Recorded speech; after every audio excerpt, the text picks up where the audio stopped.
In this video, I'm going to share 3 quick tips to help you start ovulating again and get your periods back so you can get pregnant as soon as possible.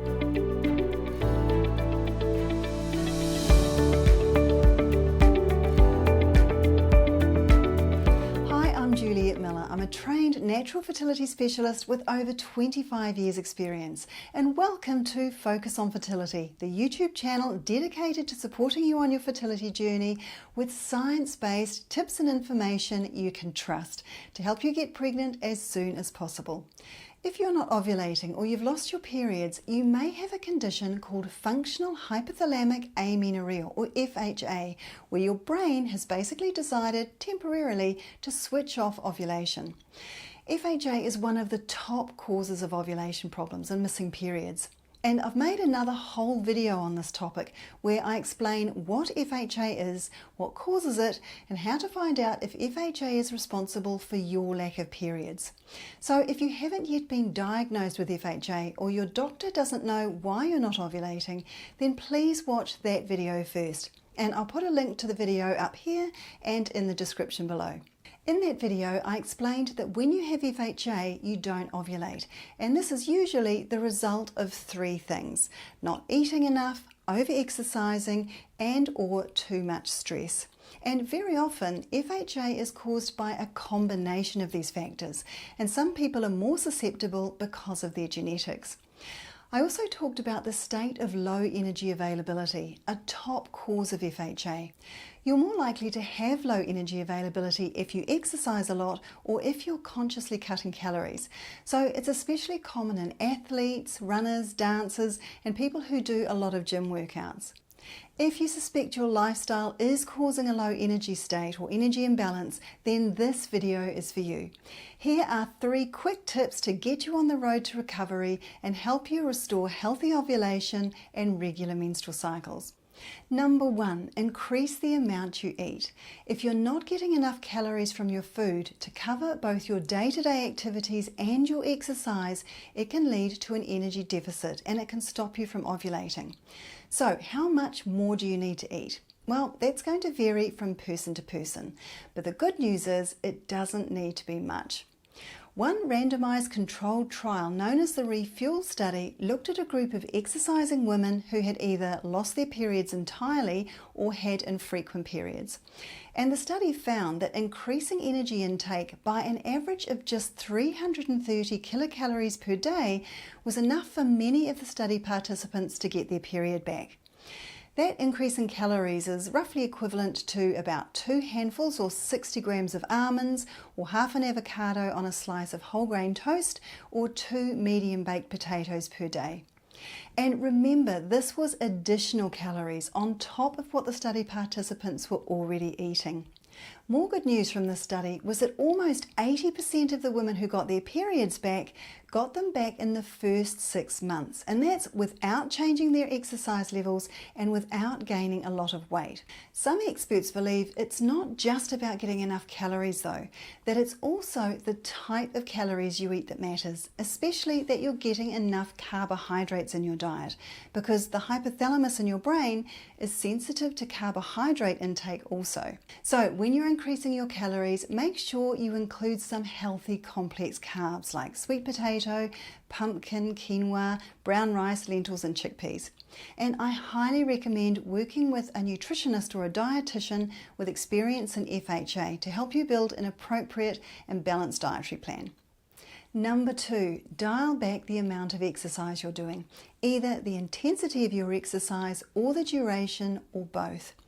Remember, it's not so much the exercise itself that causes problems, but rather not eating enough calories to compensate, so you end up with an energy imbalance or deficit. So you do not have to quit exercise entirely, unless your doctor advises you to. Exercise is super important for your overall well-being and your fertility, but you might just need to dial it back a bit to prevent an energy deficit. So how much exercise is too much? Well, again, it's going to depend on the individual. But one recent study found that even low-intensity exercise like walking or gentle yoga for 7 or more hours per week was linked to a 43% higher chance of having infrequent or absent periods compared to doing just 2 to 3 hours per week. Moderate intensity exercise like brisk walking or cycling was similar. 6 or more hours per week of moderate intensity exercise was tied to a 46% higher chance of period problems compared to doing just 2 to 3 hours per week. And high intensity exercise like running, HIIT sessions or intense gym workouts for 5 or more hours per week was linked to a 41% higher chance of infrequent or absent periods compared to doing just 1 to 2 hours per week. So lowering the hours of exercise you do and or lowering the intensity of your exercise can make all the difference. Now, of course, increasing your calories and reducing your exercise levels may mean that you put on some weight. And actually, that might be necessary for you to get your periods back. But the research shows it doesn't need to be much. Even just 1 to 2 kilograms can sometimes be enough. That's about 2.5 to 4.5 pounds. But you may need to put on more. If the idea of gaining weight makes you feel uncomfortable or anxious or even scared, please know that this is really common and you're not alone. Gaining weight during recovery can be emotionally challenging and feel confronting, especially in today's culture where being thin is so admired and pushed on social media. So go easy on yourself, be kind, be forgiving, and know that by eating more, by gaining some weight, you're nourishing and healing your body and giving it what it needs to feel safe again and ready to create and hold a new life. It's just as important to heal mentally as it is to heal physically. And that leads me to tip number 3. If you're struggling to make some of these changes or feeling anxious about it, getting some support from a therapist or a qualified health coach can make a big difference and can also help to lower stress levels. And some research suggests that a form of therapy called cognitive behavioural therapy or CBT might be especially helpful. So you might like to do some research online and find someone in your local area, or perhaps look for someone who does online consultations and who might be the right fit for you. And of course, your primary care physician or GP might also be able to make some recommendations. Okay, what if you've made it this far through the video and now you're not convinced that you do have FHA? What if you're pretty sure you are eating enough calories to cover your daily energy needs and your exercise, and you don't feel that you're particularly stressed, either psychologically or environmentally? As I mentioned in the first video, there are lots of other reasons you might stop ovulating and lose your periods. So to help you figure out what might be going on for you and to help you have a productive discussion with your doctor, I've created a fertility guide called Ovulation Problems and How to Fix Them. It walks you through the most common causes of ovulation problems, including FHA, and for each one gives you some actionable steps you can take to kickstart ovulation again and get a healthy, regular cycle back.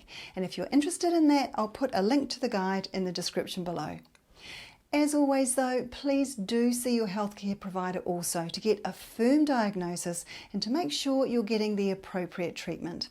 Okay, that's it for today's video. If you found it useful, please give it a big thumbs up, give it a like, and if you've got any questions or comments, just drop them below and I'll answer as many as I can. And of course, if you'd like to see more videos like this one, don't forget to subscribe. I'd really appreciate it. Bye for now.